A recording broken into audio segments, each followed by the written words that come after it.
Jane Mather, and by our gratitude to be counted among the lives she touched. We gather because we know her, intelligent, perceptive, uncompromising, fiercely loyal, a woman who did not suffer fools, and to a deeply kind woman, always interested in people, wanting to know everything about everyone and remembering it all. She was a person with high standards, with a definite way of doing things. There was a right way to put the paper towels in the birdcage. She loved beauty. She loved the Chicago Children's Choir.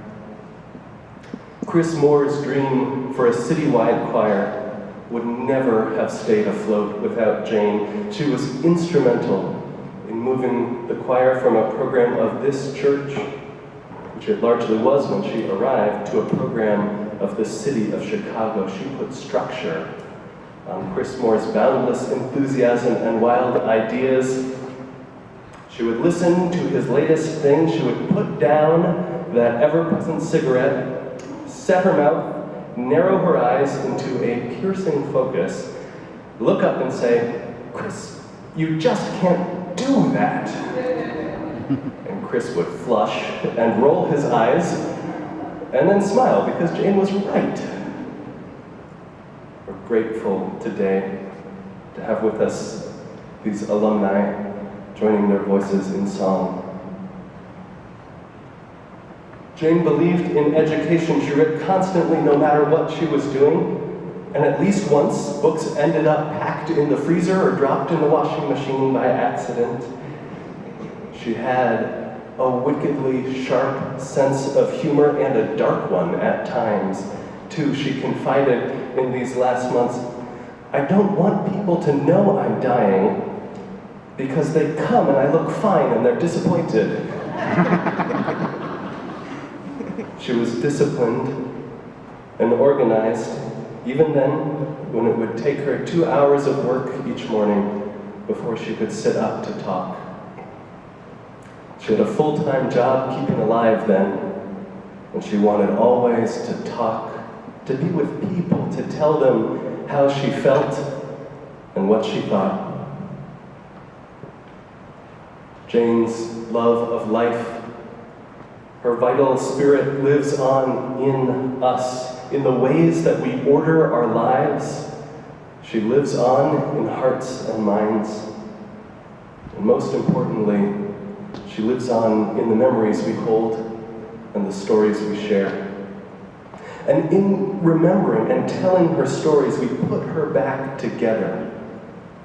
We put her back together, whole and vitally engaged with life. It is these memories which elevate Jane, a vowed atheist that she was, to the status of immortality. For we keep her alive through our remembering, through our precious stories. And in turn, these stories help us ease the pain of loss we feel. The writer Simone Weil reminds us that the task of grief is twofold and paradoxical. To let go and grieve honestly at the silence and the emptiness left behind, and at the same time to bring the spirit of the deceased into our lives, integrated through our imagination, through our memory, into the fabric of daily life. We all grieve differently and at different times.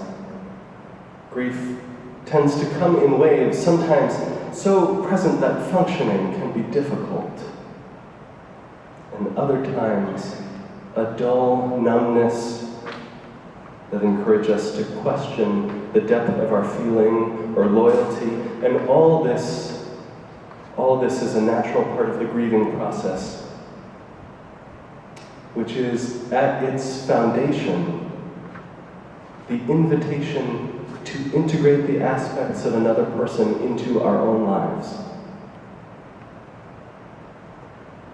Each of us need time to grieve alone, and we need to return to the community of our friends and family like villagers returning to a well to quench their thirst.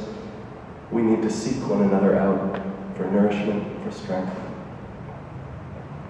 Today, we gather at the well to hold each other in our grief, to hold this family in the sanctity of their loss,